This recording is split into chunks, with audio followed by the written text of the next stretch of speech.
Hello everyone, welcome to my YouTube channel. मेरा नाम कार्तिकेय शर्मा है एंड इस चैनल के through I want to share my MBA journey and experiences. Channel का main मकसद यही है कि पहला तो मैं अपनी जर्नी डॉक्यूमेंट करना चाहता हूँ and second and main reason is कि जो गलतियाँ मैंने की हैं, कॉज कोई था नहीं घर में जिसने पहले की हो एमबीए एंड कोई गाइड करने वाला भी उतना कुछ था नहीं खास। तो जो गलतियाँ मैंने की हैं, I want to share my experiences and I hope कि वो सेम गलतियाँ से आप कुछ सीख सको, और मैंने तो बहुत कुछ सीखा है। So this will be the main motive of channel and this video will be divided in two parts. So in the first part I will be sharing my test scores, जितने भी मैंने एग्ज़ाम्स दिए और जो जो मेरे को calls आई उसके बेसिस पे, और जिसके मैंने इंटरव्यूज़ दिए हैं. And in the second part, I'll be sharing my CAP interview experience, and also give you at the end I'll also provide some tips. So screen पे अभी मेरी प्रोफाइल विजिबल है. I am a gem. 2019 में मैंने अपनी graduation BTech पूरी की and उसके बाद 3 साल का मेरे पास वर्क एक्स है एंड कैट मैंने दिया था. आई गॉट 94%, 94.34% एंड कैप के बेसिस पे मुझे ये कॉल्स आई हैं. I am Shillong, cap, Amritsar, Visakhapatnam and Nagpur. और आईआईटी खड़गपुर मैंने कैट के उस पर अप्लाई किया था, कैट के स्कोर के बेसिस पे, and IMT Ghaziabad also. NMAT मैंने कैट से पहले दिया था बिकॉज आई थॉट कि इस साल मुझे मेरा था कि I had to do MBA. So I मेरी स्ट्रैटेजी के बेसिस पे आई थॉट कि it will be wise for me to give NMAT before CAT. So I knew that I had at least one top tier 1 college NMIMS Mumbai in my pocket beforehand. And NMAT से मैंने 2 programme apply किए थे. I got a score of 247 in NMAT. NMAT से मैंने 2 programme apply किए थे, NMIMS Mumbai obviously and then XIMB HR. And GMAT मैंने सबसे पहले दिया था. मैंने आई गेस जून या जुलाई में आई was done with my GMAT. उसके बाद I started preparing for NMAT. तो GMAT में I got a score of 720 and I applied to MDI Gurgaon and XIMB BM. Actually I gave GMAT because पहले मेरा plan था to go abroad and वहाँ से MBA करने का, बट थोड़ा कुछ चीज़ें चेंज हुई. I decided to इंडिया से ही करने का मेरा प्लान फिर बना. But the shocking thing is कि MDI गुड़गांव से मुझे 720 पे कॉल नहीं आया. I guess perks of being an GEM. But anyway, moving on. तो ये मेरे टेस्ट स्कोर्स हैं. अब कॉल्स रिसीव्ड की बात करें तो IIT खड़गपुर से मुझे कॉल रिसीव हुई, IMT गाज़ियाबाद से भी मुझे कॉल रिसीव हुई है एंड NMIMS XIMB से भी मुझे कॉल रिसीव हुई. But I didn't appear for the interview because I had better calls. और मेरा कैप एंड शिलोंग, इतने सारे मेरे कॉलेज थे, NMIMS also. So I had better calls, that's why I didn't appear for IIM Nagpur, Visakhapatnam and इन colleges में मैं बैठा नहीं, थोड़े बहुत कॉलेजेस में. So coming back to CAP, CAP stands for common admission process. ये 9 IIMs का एक कॉमन प्रोसेस होता है जिसमें कि इस बार कैप ऑनलाइन था एंड 3 फेजेस में हुआ था CAP. First one I think started in early mid February and till late March. And जो भी ये कट ऑफ्स जिसकी सेक्शनल एंड ओवरऑल जो क्लियर करता है उसको कैप की कॉल्स आ ही जाती हैं. And for me cap was means one of my top calls, cap. And obviously I had IIM Shillong also. But cap के लिए अच्छे से तैयारी करनी चाहिए बिकॉज कैप में आप 9 IIMs हैं और प्रोग्राम्स उससे ज़्यादा हैं.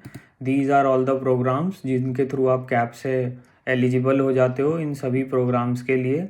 एंड इनमें ऑब्वियसली IIM का टैग है, सो इट मैटर्स इतने सारे IIMs के लिए जिसका 94, 95, इवन 96, 97 परसेंटाइल भी आते हैं.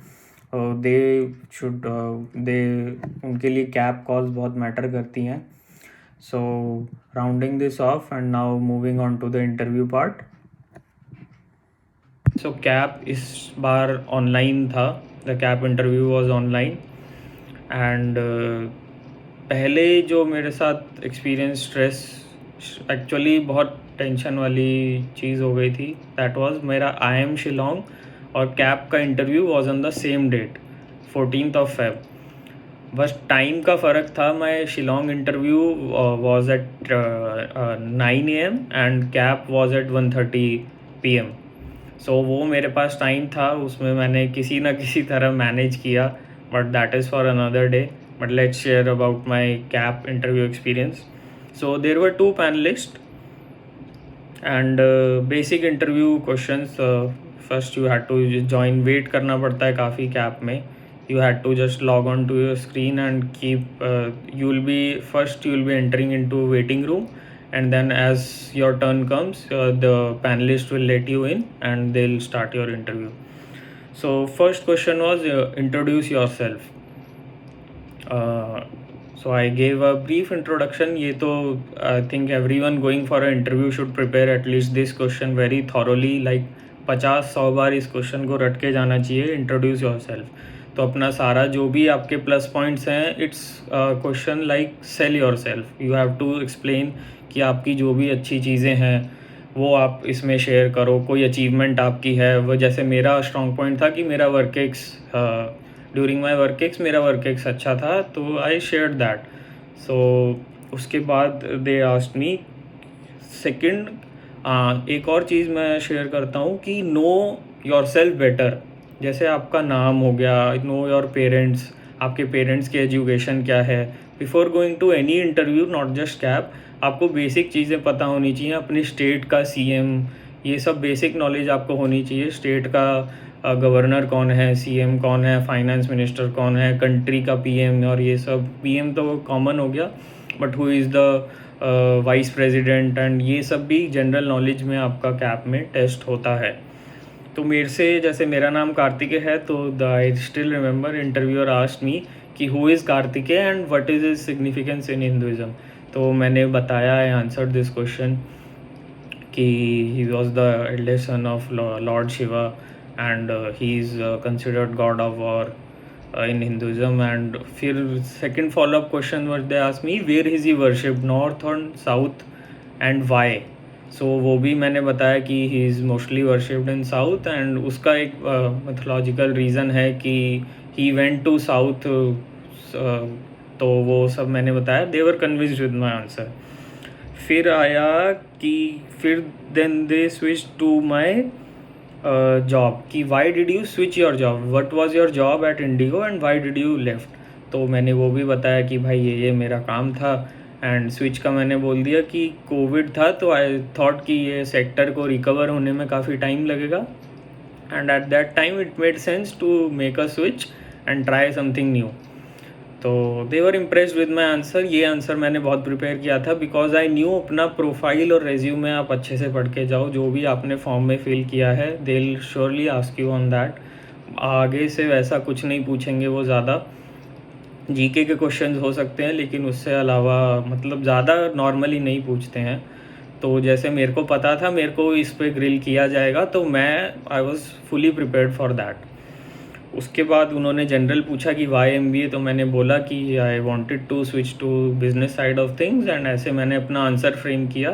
यू हैव टू, आपको ये भी इंश्योर करना है कि you have to include keywords in your answers, like want to switch to business side and I wanted to expand my knowledge. ऐसा आपको जनरल आंसर नहीं देने हैं, थोड़े बहुत कीवर्ड्स आपको रखने ही हैं अपने पास.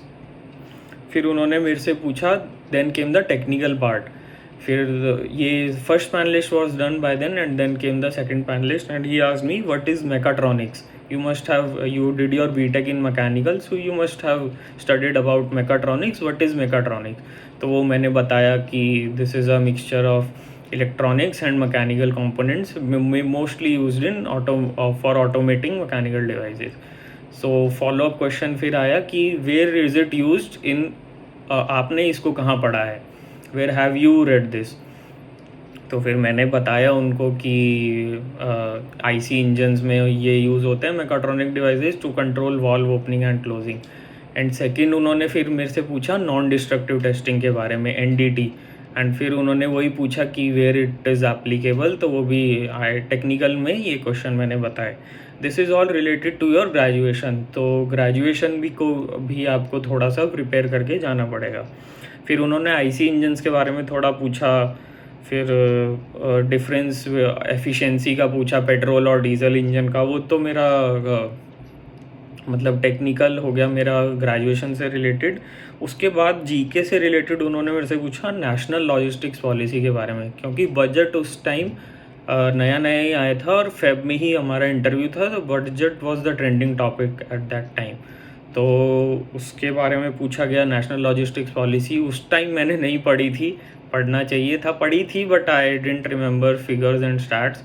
तो वो चीज़ मैंने उनको, जो भी आंसर आपको नहीं आता, डोंट ट्राई टू मतलब ऐसे ही कुछ भी गैस मत करो, just nod your head, look sorry, don't smile and say sorry sir, I am not able to recall at this moment, और I don't know about this.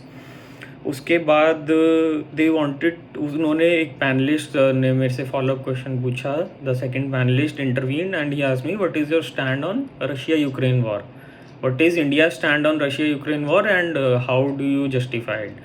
तो मैंने बोला कि आई टोल्ड हिम कि India is neutral and India is not condemning Russia, but India is looking after its own interest. And तो उस पर फिर उन्होंने एक दो चीज़ें और पूछी कि शुड इंडिया चेंज या ऐसा, तो वो मैंने आई आंसर्ड देम।